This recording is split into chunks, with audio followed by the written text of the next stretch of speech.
Hello, I'm Richard, and in this video I'm going to be talking about ankylosing spondylitis and sharing my story. So ankylosing spondylitis is a type of inflammatory arthritis which mainly affects the spine. It's where the ligaments and tendons attach to the bone. Over time, repeated inflammation can cause further bone formation, and it can also lead to the vertebrae becoming fused. There is no cure for ankylosing spondylitis, and a lot of people that have the condition suffer with a lot of pain, stiffness and heavy fatigue. So everyone's diagnosis with ankylosing spondylitis happens in different ways. So in this video I'm going to share my story. Okay, so it all starts back in 2016. I was going to the gym quite frequently, and I noticed I was having some chest pains every now and again, which is quite unusual because I was going to the gym for quite a while before and didn't have any problems. So I'd noticed it, and it would last a few days and then it'd ease off and then it'd be back to normal. And it happened a few times, so I decided to actually go to the doctors to get it checked out. They decided I should have an ECG which come back clear. So they basically put it down to I was overdoing it at the gym. In 2017 I was still keeping active, going to the gym and doing things like that. And I noticed I was having a little bit of chest pain and some back pain, which was very unusual for me. So with my dad having ankylosing spondylitis, I had a chat with him, and it was decided I'd go to the doctors, basically say the issues that I've been having and also say that my dad has ankylosing spondylitis. So after chatting with the doctor and he ran through a few tests and things like that, he decided I should go for a HLA-B27 blood test, which is either a positive or negative test. And it came back positive, so that steered us in the direction of going down the rheumatology. So I was then put on the rheumatology waiting list to actually go and see someone in that area. So in 2018 I was actually able to see a rheumatologist. I've been on the waiting list for a while and my appointment finally came through, which was really good. And I went down, got assessed, and I was talking through everything that I was experiencing, what I was doing and everything like that. And I also mentioned that my dad has the ankylosing spondylitis. And it's, fortunately enough, my dad sees the same rheumatologist, so he knows there's a link there. So after being assessed, it was decided that I'd have an MRI scan to actually see what was going on. And there was a couple of different options available to me at the time. I could wait to go at the hospital in the area and I'd just be put on a long waiting list, which would have been quite a while. Or I could take part in a research study, which is what I opted for. So at the time I was on medication known as anti-inflammatories. I think it was naproxen and omeprazole, which was my main medication.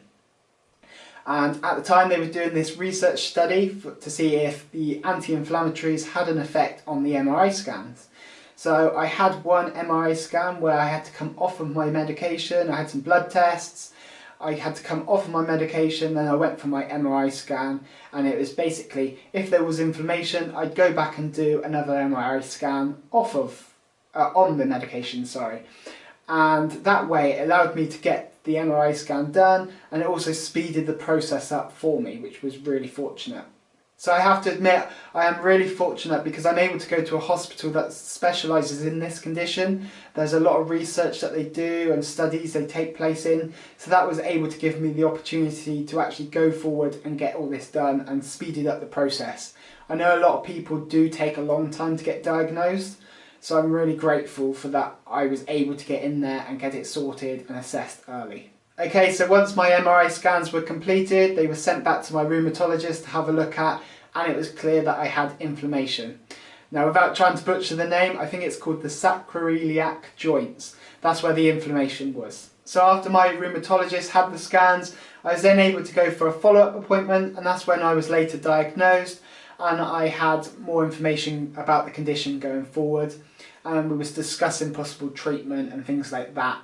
And one of the things that was mentioned was going on an ankylosing spondylitis course. Now that's a course that they run specifically in Bath because they know so much about the condition. They run these 2-week courses at the moment where you go through, you learn about the condition, you learn exercises and things that you can do to manage the condition, so you have more information and more knowledge at your fingertips.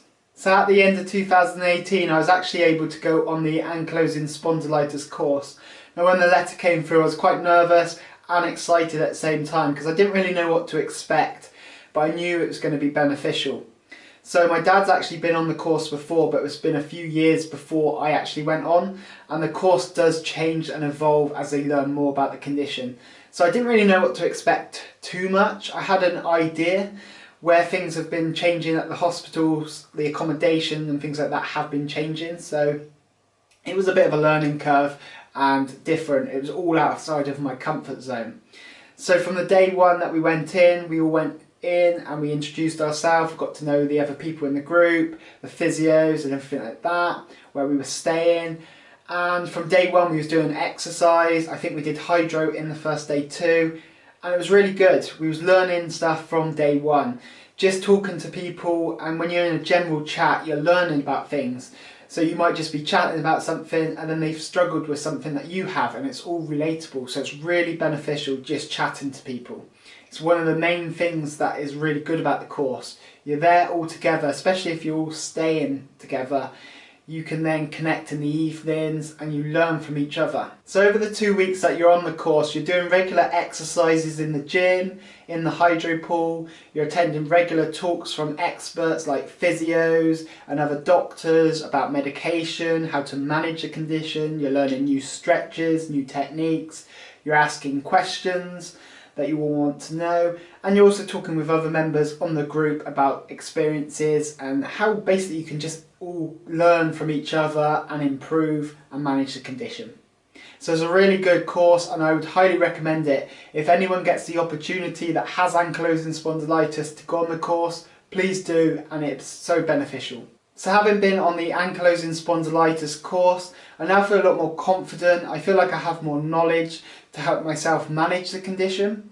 So I know that if I do my regular exercise, I keep my diet on check, and I try to avoid some stressful situations. I know that those things have a positive impact and help me manage the condition longer. I go to regular NASS sessions, which is normally a gym session and a hydrotherapy session, again with other people that have the condition. So it's a good little outlet if I have any questions, and also to get the regular exercise with trained physios. So that's a really good benefit.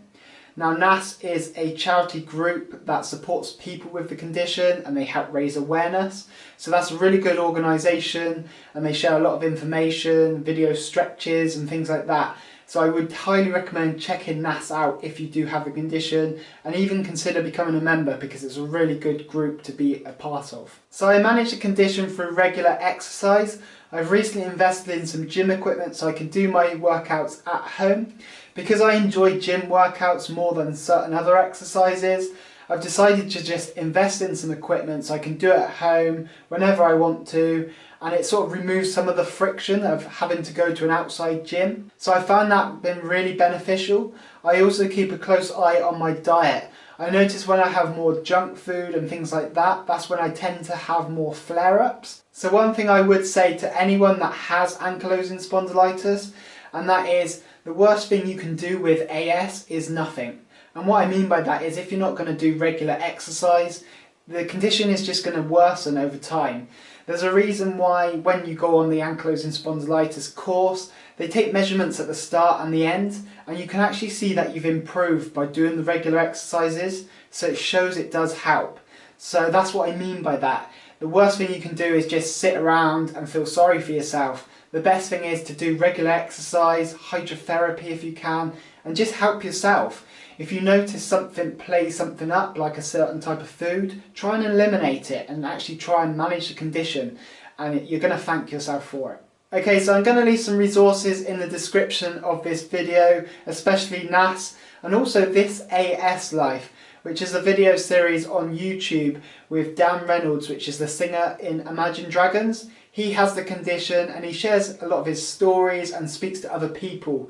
He's helped raise some awareness for the condition, and I think it's been really beneficial for myself and other people that have the condition to watch it and actually go through and see what other people are talking about. Okay, so I'm going to leave this video here. I hope you have enjoyed it. If you have, please do give it a big thumbs up.